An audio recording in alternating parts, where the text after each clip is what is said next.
Pidato ini akan saya mulai dalam 3, 2, 1. Dewan juri yang terhormat, di era modern saat ini, kemampuan dalam penyelesaian masalah secara kritis dan berlandaskan secara kemampuan kognitif akademik sangatlah dibutuhkan. Mengingat pada saat ini kemajuan teknologi dan inovasi yang terjadi dengan seturut terjadinya perkembangan zaman membuat kemampuan kognitif akademik seperti matematika dan pemrograman komputer sangatlah dibutuhkan untuk kemajuan teknologi dan inovasi. Dan juga dengan kemampuan kognitif, kita dapat bertumbuh dengan pribadi yang memiliki kemampuan berpikir secara kritis, yang dimana kemampuan tersebut dapat kita gunakan untuk mengambil keputusan yang benar atau mengambil keputusan yang lebih baik.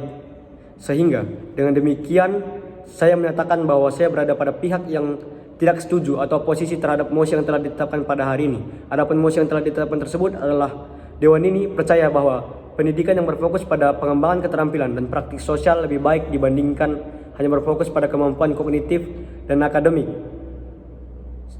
Dari pemaparan saya tersebut, ada beberapa poin yang akan saya sampaikan sebagai bahan pertimbangan mengapa saya tidak menyetujui terhadap mosi yang telah ditetapkan pada hari ini.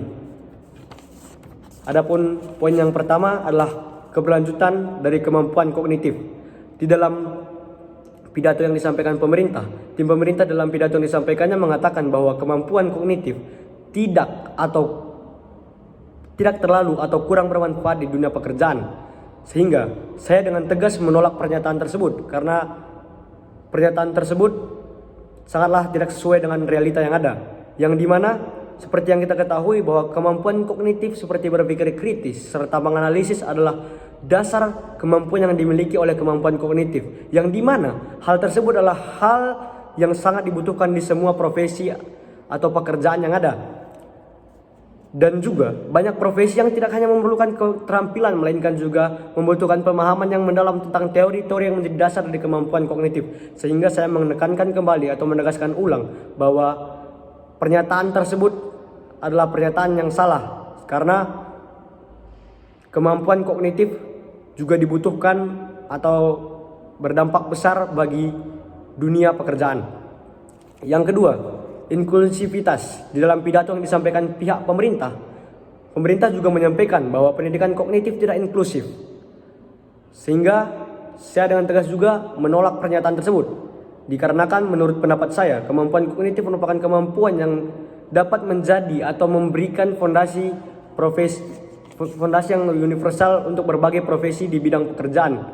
Karena melalui kemampuan kognitif kita dapat menjadi atau memiliki kemampuan untuk memahami konsep-konsep yang abstrak yang dapat kita terapkan dalam berbagai situasi kerja. Dan juga kemampuan kognitif ini memberikan kemampuan esensial di dalam dunia pekerjaan, seperti kemampuan menganalisis dan kemampuan yang mandiri dan mumpuni untuk melakukan suatu pekerjaan yang menjadi lebih baik. Dan juga poin yang ketiga, kesetaraan dan keseimbangan. Di dalam pidato yang disampaikan oleh pihak pemerintah, mereka menyampaikan atau menyebutkan bahwa pemfokusan suatu pendidikan terhadap keterampilan lebih baik dibandingkan fokus terhadap kemampuan kognitif akademik. Menurut saya di dalam pidato tersebut pihak pemerintah seakan-akan membeda-bedakan atau membuat kemampuan kognitif dan keterampilan melalui praktik sosial adalah suatu hal yang berbeda. Sehingga hal tersebut akan menjadi pertimbangan akan keseimbangan kemampuan yang dimiliki oleh siswa. Karena dengan adanya pemfokusan terhadap keterampilan dan kemampuan dalam bidang keterampilan dan praktik sosial akan membatasi potensi-potensi siswa yang ingin berkembang secara lebih baik dan lebih besar pergerakannya. Sehingga hal tersebut juga harus menjadi pertimbangan, karena membawa dampak yang membatasi kemampuan perkembangan potensi siswa. Sebagai contoh, untuk penyanggah dari 3 poin yang telah saya sampaikan tersebut, kita mengambil contoh bahwa banyak pekerja di luar sana yang memiliki keterampilan dan kemampuan akan praktik sosial, tapi tidak memiliki kemampuan kognitif, yang dimana mereka bisa, dalam kita buat contoh, bisa membuat suatu kerajinan yang mereka mumpuni dalam membuatnya. Tetapi karena mereka tidak memiliki kemampuan yang kognitif secara akademik, mereka tidak bisa memasarkan hal tersebut.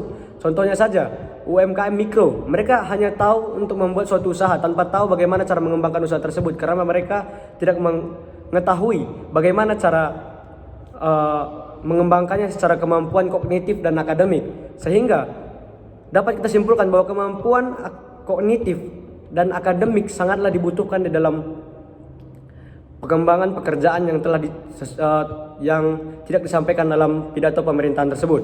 Sehingga perlu kita ketahui juga bahwa banyak sekali pekerjaan yang tidak hanya memerlukan keterampilan, melainkan juga harus diseimbangkan dengan kemampuan kognitif. Sehingga pada kesimpulannya kita tidak bisa membedakan bagaimana, atau kita tidak bisa berfokus pada suatu kemampuan, baik itu kemampuan kognitif, akademik, dan juga kemampuan yang berfokus pada kemampuan keterampilan dan praktik sosial. Sehingga dari semua pemaparan yang telah saya sampaikan, saya meyakini bahwa pendidikan tidak hanya atau bisa lebih berfokus pada kemampuan atau keterampilan atau sosial, melainkan juga harus diseimbangkan dengan kemampuan kognitif akademik juga. Mengingat jika fokus yang terlalu berat pada salah satu kemampuan akan membatasi kemampuan serta potensi yang dimiliki oleh siswa-siswa yang ingin berkembang secara lebih baik. Sehingga dalam dua kemampuan atau dua pertimbangan tersebut tidaklah baik dilakukan, karena mengingat pengembangan potensi membutuhkan dua kemampuan tersebut. Karena kita membutuhkan di satu sisi keterampilan untuk menciptakan suatu inovasi, dan kita membutuhkan kemampuan kognitif untuk membentuk atau menjadi dasar dari pembentukan suatu keterampilan yang menjadi pondasi kita dalam menciptakan suatu kreasi, inovasi, dan teknologi yang lebih maju ke depannya. Sehingga hal tersebut tidak dapat kita fokuskan ke dalam satu fokus kemampuan saja. Demikian pidato yang dapat saya sampaikan. Jika ada kesalahan kata, saya mohon maaf. Terima kasih.